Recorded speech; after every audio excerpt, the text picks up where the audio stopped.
South Africa's economy is already crippled. South Africa's economy has been deindustrialized from about 2004. It's in a serious situation. Basically, what was happening with all the migrants that have been chased away, why the migrants took, why South African corporations took migrants from out of other African countries, because cost of production per unit was much cheaper. Are we in the situation where we are facing a foreign attack? I mean, certainly we don't have bombs dropping on our heads like the Iranians do. Remember, our reality has a European settler community.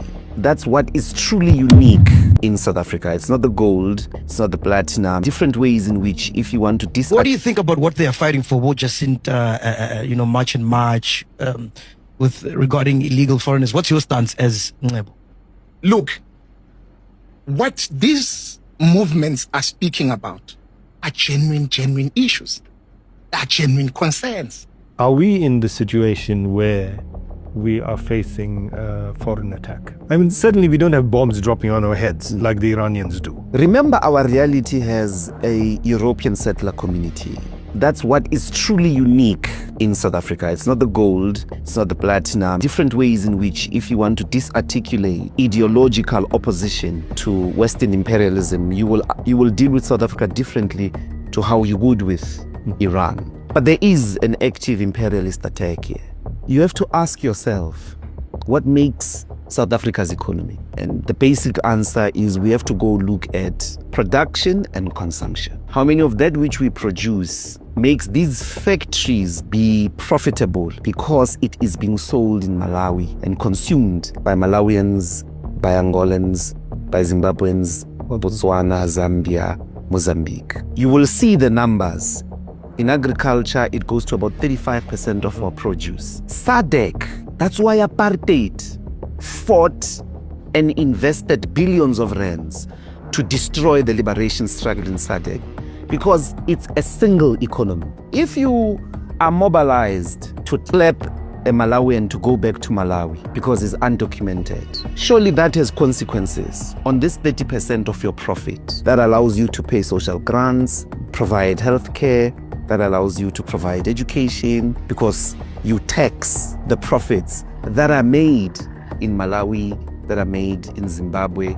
So how you resolve whatever problem, and you are being encouraged at this moment to resolve it in such a way that a Malawian, a Zimbabwean, a Mozambican isolates you. That only gives advantage to the falling apart of your resistance axis. That's why apartheid went to fight in Kutekwa-Naval. It was to defend the economic gains. That's why they fought in Mozambique, forced Samora Machel to sign, or conditions for him to sign the Nkomati Accords, because SADC is a South African interest.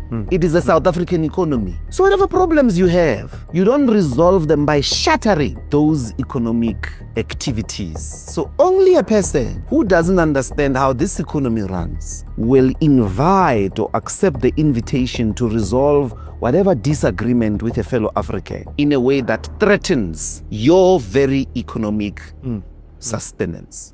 South Africa's economy is already crippled. South Africa's economy has been deindustrialized from about 2004. It's in a serious situation. Basically, what was happening with all the migrants that have been chased away, why the migrants took, why South African corporations took migrants from out of other African countries, because cost of production per unit was much cheaper. Because you cannot open a business, you and I or anybody. I cannot buy a packet of peanuts for 10 cents and sell that packet of peanut for 2 cents. I'm not making a profit, because there must be a return on my investment. I must cover my costs, my expensive costs and all that. This is pure business. So all the people who left, there were thousands, and I would argue that our intelligence in South Africa knew about it, our government knew about it. This scapegoating that is happening is being done for political expediency, and in the process, ordinary Malawians, in the process, ordinary Nigerians, ordinary Somalians, ordinary Africans, instead of uniting and following the tenets of the African Union, to have free movement of Africans in Africa, so that the ideas of catalyzing the economic emancipation and Africa becoming a superpower economically does not just come from the elite. It's not only vertical, it has to be vertical and horizontal at the same time. The government is not doing enough. To vindicate my point, look at the commendable work that is being done by General Mkhwanazi and most of the people who've appeared in the Matlangana Commission there.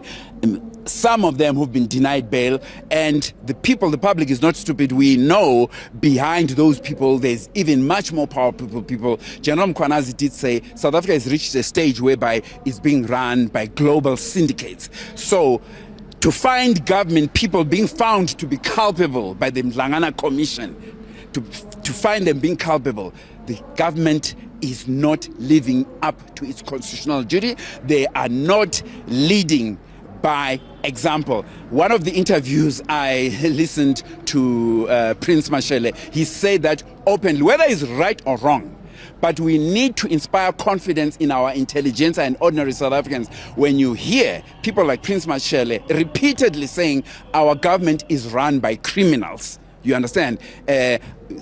Repeatedly saying that our government are criminals.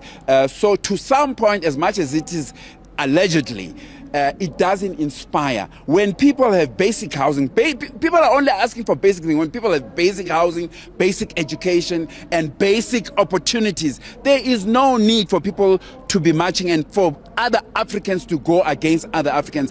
And let me say, this is not to say we are against the rule of law. The rule of law must be upheld across Africa, across the world. The rule of law, anyone who sells drugs, anyone who does child trafficking or any other thing that goes out of the law must be arrested. So we do stand for that. We're not saying because we are fighting for our African brothers, then we condone crime. We don't condone any crime. Anyway, what do you think about what they are fighting for, both Jacinta, March and March, with regarding illegal foreigners? What's your stance as Ngebo?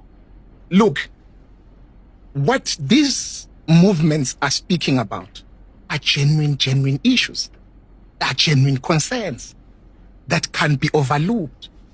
The black government has failed South Africans. It has totally failed our people to an extent that people, the ordinary South Africans, are beginning to question the democracy itself. Once you begin to hear people, the old guards saying they think it was better during apartheid, then you must understand that the system, the current government has failed. Now, what is happening here is that you have a black government that has rendered the black lives and pushed them to the bottom of the pits. Black South Africans were third-class citizens during apartheid. They were white people. They were Indians. Then there were blacks. We were removed from competing in the economy of the country. Black people were not doing business. They were not owning land. They were not owning properties. They were not even allowed to study maths and science at the time.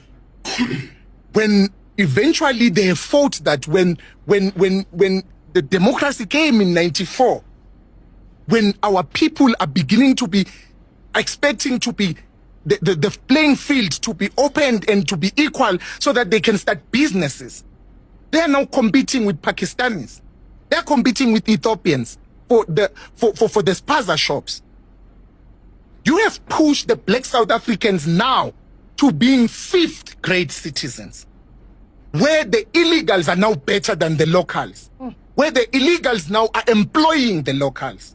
That's what the ANC has done to our people, where the locals are the ones occupying the houses in the city, in the CBDs.